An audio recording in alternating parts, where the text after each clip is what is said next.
right, we're sitting now with a legendary person in ufology, Kathleen Marden, of course, the niece of Betty and Barney Hill, one of the most legendary cases in ufology, and honestly, one of the cases that inspired me as a kid to get into the whole topic to begin with, because of the sheer amazing experience they had.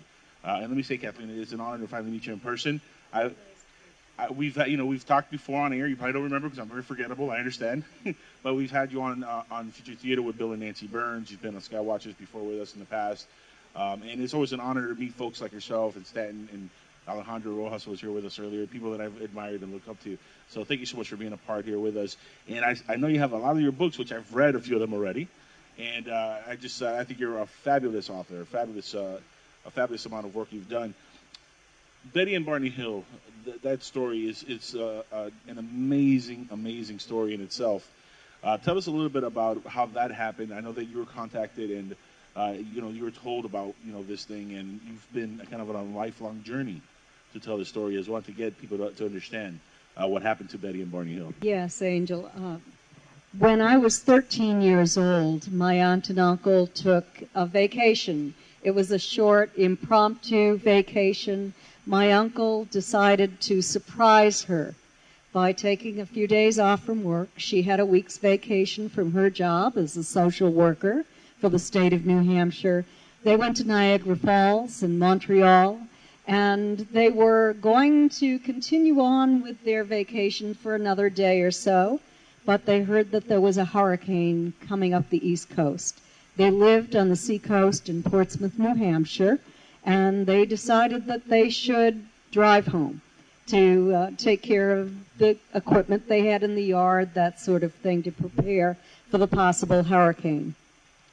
They left Montreal in the late afternoon and were driving slowly. They were having a leisurely, nice, enjoyable vacation along the way. Thought that they would stop at a hotel or a motel if they grew tired. They did not. They were well rested from the night before. And when they arrived in New Hampshire, they stopped. They had a little refreshment. And as they were driving south, they saw a new light in the sky that grew larger and larger. And Betty finally convinced my uncle to stop the car so that she could take a look at this thing. And he did stop the car. He got out as well. They had binoculars because they'd been on to Niagara Falls and they wanted to see it close up. And so they used the binoculars, and somehow they attracted the attention of this craft because it zoomed in toward them. At this point, it was silent. It was not conventional. It did not have conventional lighting. And they got back into the car, and my uncle, who was a confirmed skeptic about all of this, was trying to convince himself that this had a prosaic explanation. They entered an area called Franconia Notch. It's a beautiful tourist area with mountains and a little stream that runs along the road, a ski area. And they stopped again because they saw this craft coming in lower and lower. It was hovering beside the old man of the mountains profile. And that was a rock natural formation. It was New Hampshire's state symbol. And unfortunately, it fell off the mountain in 2004, so we lost our state symbol. There's still a monument there commemorating it. And they got out of the car, and they looked at this thing. The important thing about the old man of the mountain is that it's 48 feet from chin to forehead, to the top of the head. And that craft was, at that point, at least 1.5 times that length that they could see. They could see a row of windows that were lighted, and it appeared to be rotating because it would blip, and then they'd see a dark side, and they'd see the light side of where the windows were. They got into the car. They're heading south. Barney's saying to himself, "I need to get home." And he's looking for a police officer because this thing is coming in closer and closer. And he didn't find one when they exited Franconia Notch and they came into the area where there are motels, where there are tourist attractions. This craft surges ahead, and Barney has to stop the car right in the middle of the highway. It descends to within 200 feet of where he is standing at this point. He's gotten out of the car. He's looking up at it through binoculars, and he sees those lighted windows. Barney's seeing it, and then it shifts again. Over a field, it descends lower. He walks into the field, and he's still shaking his head and saying, "It can't be. It can't be. I have to identify this thing." And it's there hanging like what he called a giant pancake. And he's holding the binoculars, he's looking up, and he sees figures staring back at him. In the original reports filed in September and October of 1961, he said that they were about the size of a pencil at arm's length. You have to remember that the full moon is the size of an aspirin at arm's length. So these beings who are looking down at him are dressed in black, shiny uniforms. All of them turn, except for one. One remains at the window, staring down at him. The others go to what appears to be a panel on this corridor that seems to be encircling the front part of the craft. He doesn't see the back of it at this point. And he sees what looks like arms going up. He can see them all the way down to their knees at this point. And when that happens, these little wing-like structures with red lights on the end slide out, and something starts to drop down out of the bottom of that craft. And he becomes terrified.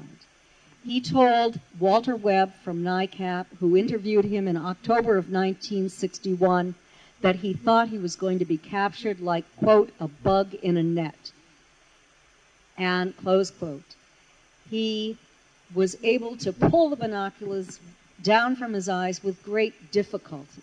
He ran back to the car screaming to Betty in a hysterical state. They had to get out of there or they were going to be captured. And the car had been left running in the middle of the road.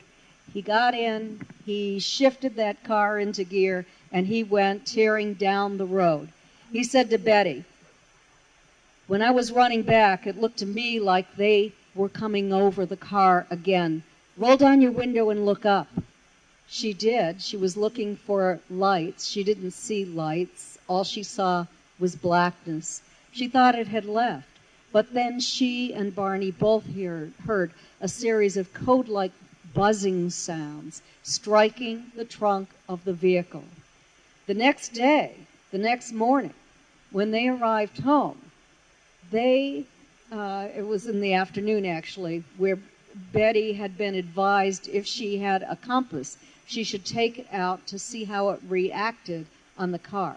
This is when she discovered that there were new shiny spots on the trunk of that car that had not been there the previous day. And when she placed the compass over those spots, it rotated rapidly.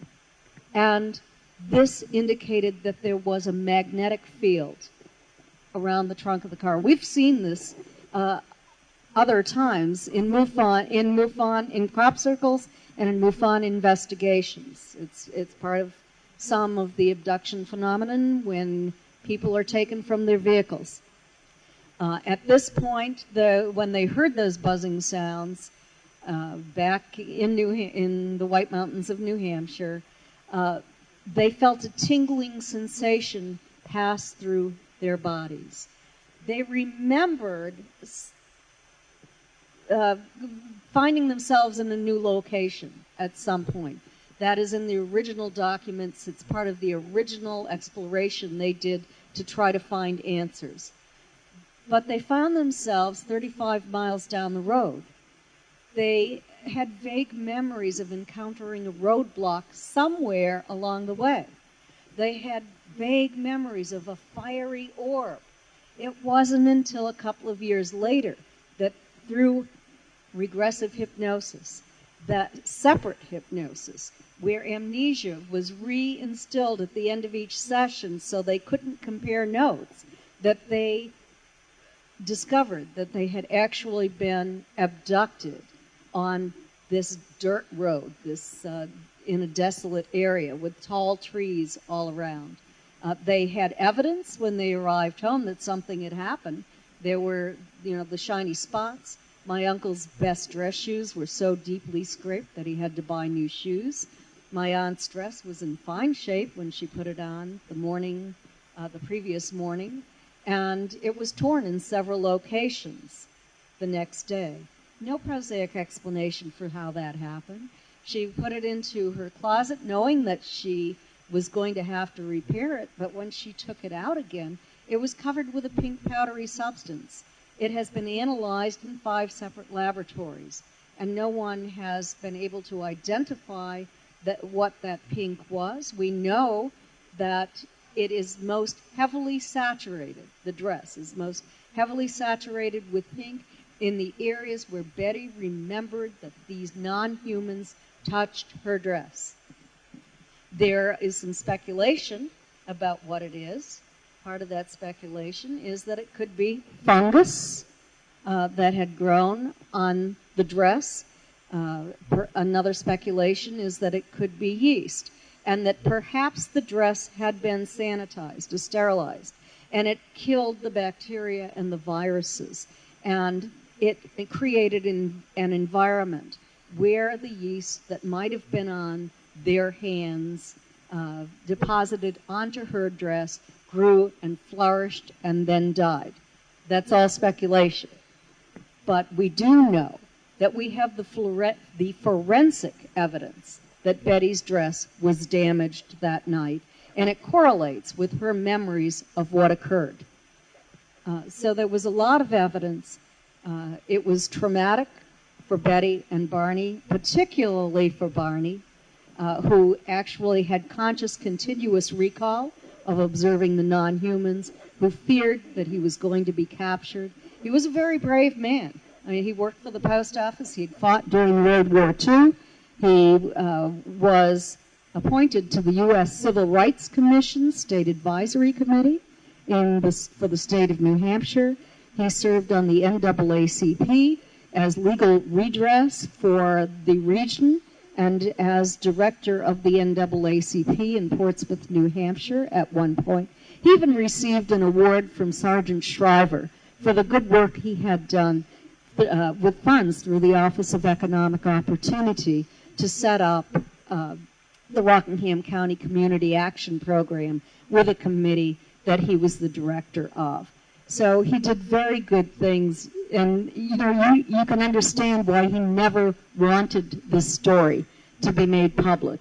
It was released to the public as the result of a violation of confidentiality, and it had a huge impact on Barney in particular, not as much on Betty.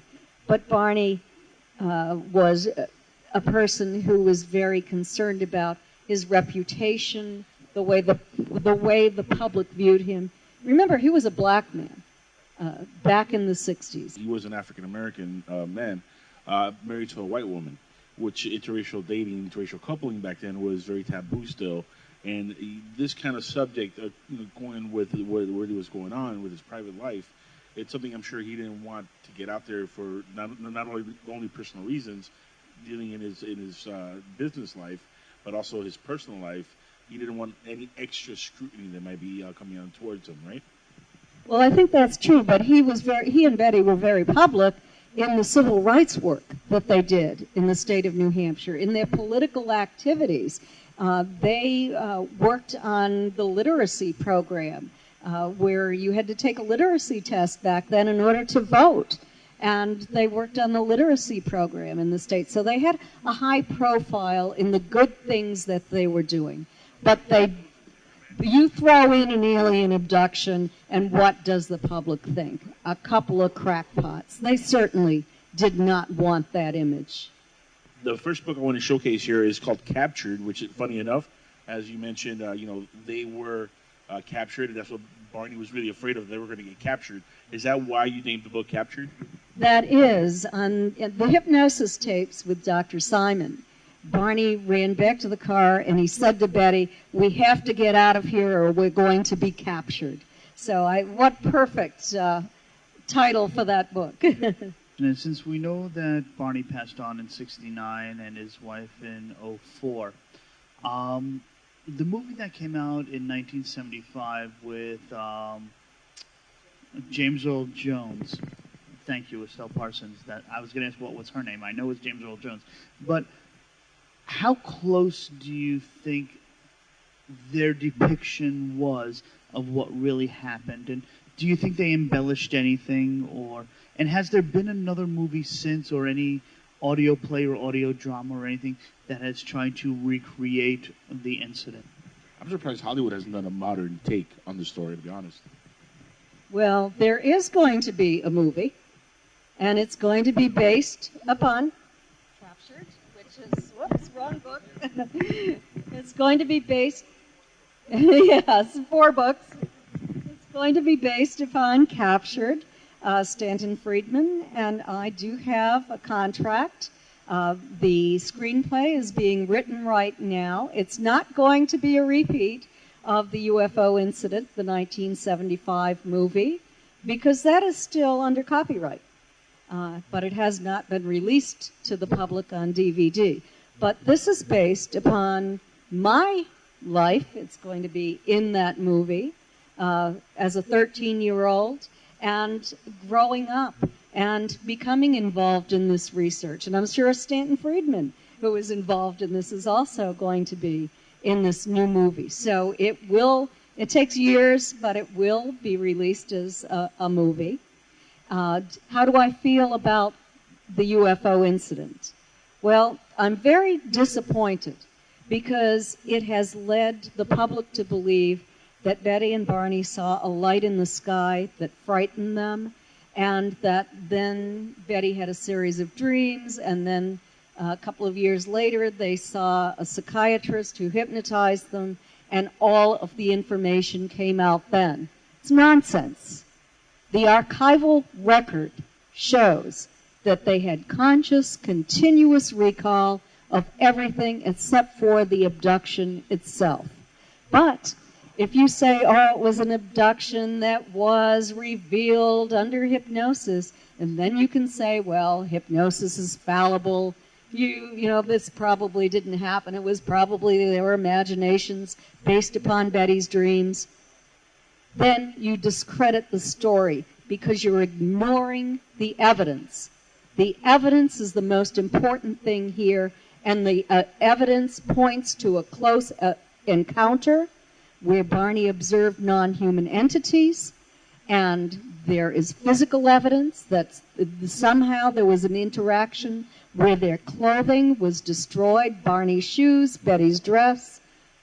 We have to look at the evidence. We have to focus more on what was recalled consciously by the Hills.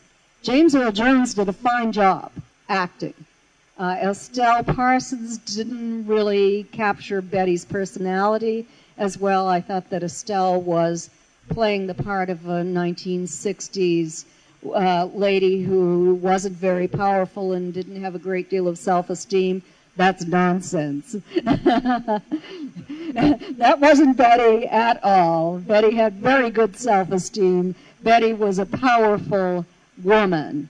And she had to be a social worker, to marry an African-American man in the early 60s, to stand up for her beliefs. And I wish that the movie had really captured Betty's personality, because that's the person she was. She used to call herself feisty when she wrote editorial remarks in the newspaper.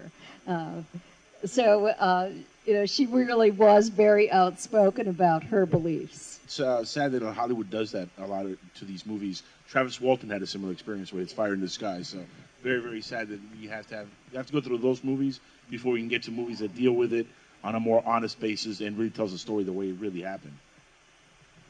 I hope you get some say in the screenplay that's being written for you. I really hope you and Stanton do. Really quick, I wanted to ask you, based on that, what was it like for you as a 13-year-old? Were you like your uncle, where you kind of had no interest in the subject, and then he comes home and you're like, oh, great, now I've got a crazy uncle? Or, was it a different kind of experience for you? Okay, well, was I like my uncle not believing in it? Not only that, I'd never even heard of flying saucers. I was 13 years old. I learned in school that there were other planets in our solar system, but they probably weren't populated with intelligent life. And so I had no reason. I had never even heard of the subject. It wasn't anything that interested my family. We were interested in the space program. We would go out and look for the satellites, for Sputnik. And I even had a cat named Sputnik. That's how interested I was in our space program. But how did it impact me? I became fascinated with the topic, to think that astronauts from another planet were here looking at our planet and at our people. But I found it very frightening at the same time. So I developed a fear of the dark, especially when I had to cross the street at night. And then when I was old enough to get my driver's license, driving alone at night, knowing what happened to my aunt and uncle. I still had that fascination with the topic, though. This actually leads me directly to a question I've asked several people who've had abductions in their family. Have you ever felt like maybe you've had an abduction that happened to you that you're just not fully aware of? Because it seems as a common thread in ufology that when you talk about the abduction phenomenon, that not only does it follow the lineage of the family, but sometimes it follows the people that they originally abducted throughout their lifetime. And then it springs off to their kids, to maybe nephews and nieces, other parts of the family, and they also become abducted. Some might not even be aware of it. Have you yourself ever had any experiences where you say, well, maybe I was taken also? The possibility exists. I'm the director of Mufon's Experiencer Research Team. I've done a great deal of research into this for statistical data relating to common experiences among experiencers. And it does follow family lines, genetic family lines. And I do believe that I have had some experiences. I have, for example, seen a light orb in my childhood home. My family saw those as well after a craft landed across the street on my grandparents' farm. This craft was observed by a neighbor of ours who was a commercial pilot, by my grandmother. It woke my brother up that night as well. It left physical evidence on the ground. You have to ask, why did that land? They weren't stopping for a coffee break. They might have been interested in the rest of the family too, but it's not something that I wish to speak about publicly, because I'm an educator, I'm a researcher, and I want the focus to be upon that in terms of myself. Now, you were talking just now about genetic lines. Here's a question. Does it usually follow a specific gender down the line, or does it hop, like, is it the daughter of the daughter of the daughter of the daughter, or the daughter of the son of the daughter of the son, going back and forth, following a genetic line? And also, since you're in charge of all these experiencers, how often have you found where people end up being married and then find out later on that they've both been experiencers from their childhood? First, to the gender of genetic line that is being taken. Mufon's ERT has a questionnaire on the Mufon website right now at www.mufon.com. It's on the main page. It's called the Experiencer Survey. It's 118 questions. And one of our questions is, has anyone else in your family been contacted and taken? And if so, how are they related to you? So we're going to have definitive statistics on that within the next year. The questionnaire has been taking place for a year now, our research study. We have more to do. So I have to talk off the top of my head on that. It seems to follow female genetic lines, yet also we find that male children are taken as well. And so I can't say that it's predominantly female, but because males are being taken, but males have been more reluctant to come forward with their story. When you look back at Bud Hopkins, for example, and David Jacobs, they would always say that more women than men were taken. What I found as a major researcher, and what my associate Denise Stoner is finding, is that since we are women doing this job, men feel more comfortable coming to women. And many, probably more men than women, have stepped forward and spoken with us about that. And for your next question, oh,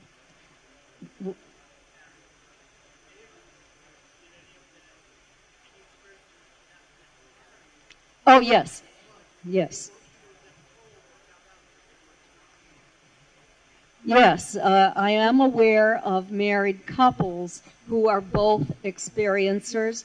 I am aware of some individuals who met for the first time on a craft, but didn't remember all of the details of that, but then later saw each other in a public place and said, I know you somehow. And they were able to figure out that it was a craft that they met on. So that does happen sometimes. I'm not aware of a case where the man and the husband and the wife were experiencers but didn't know about it until after they were married. I mean, it's probably happened, but I haven't talked to everybody. Besides the book Captured, I know you have other books here with you that you want to show off. Second book is Science Was Wrong, the history of science over the past couple of 100 years.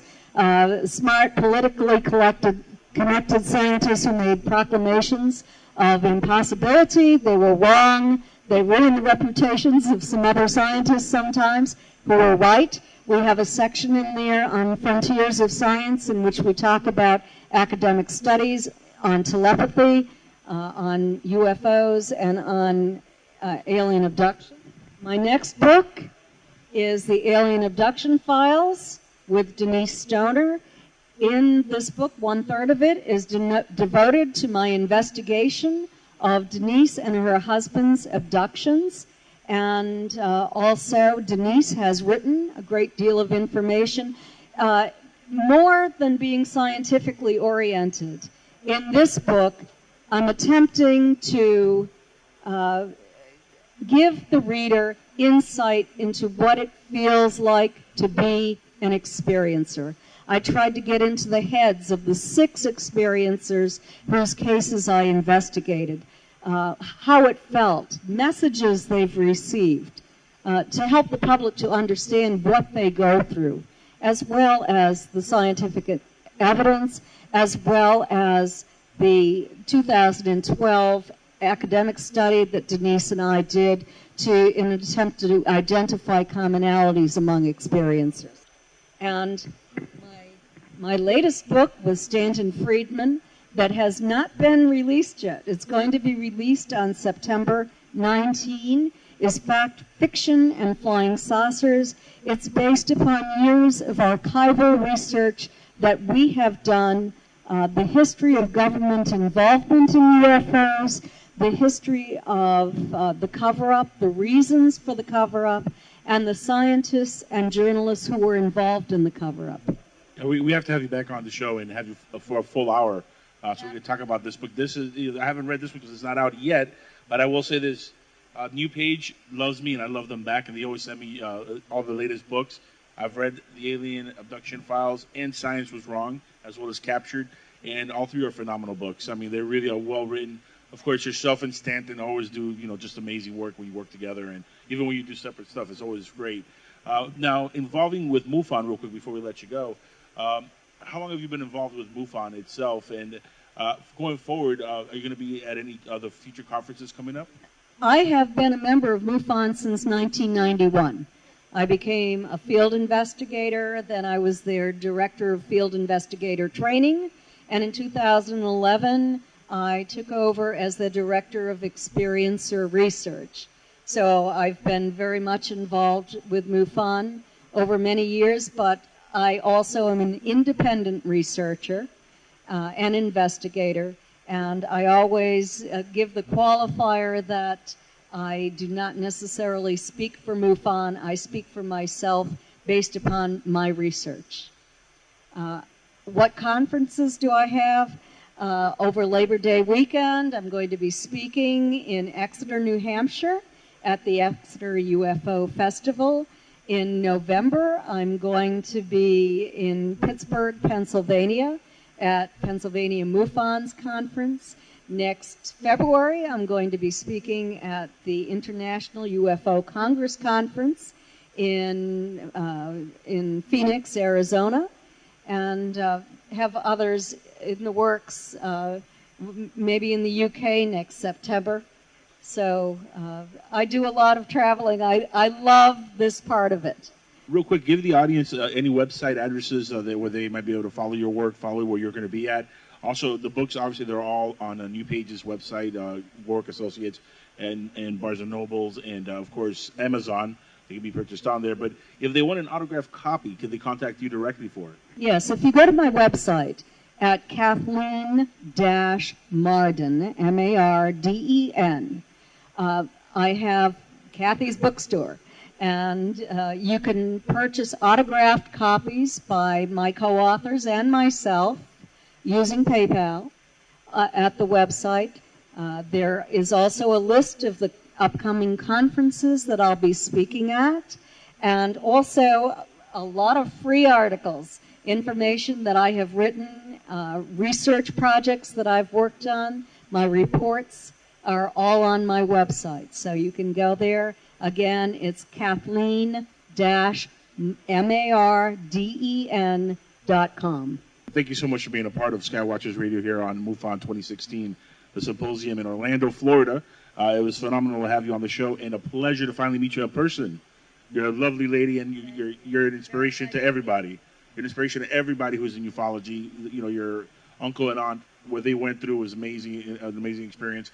And thank you for putting, their information out there and their story out there for future generations so they can continue to understand what happened to them until we finally do get disclosure. Thank you so much. You're very welcome. It was a pleasure to be on your show. And I do want to add that most of my books are available in digital format, in ebooks, and also in audiobooks. That's great. That's Kathleen Marden, everybody. Thank you so much, Kathleen.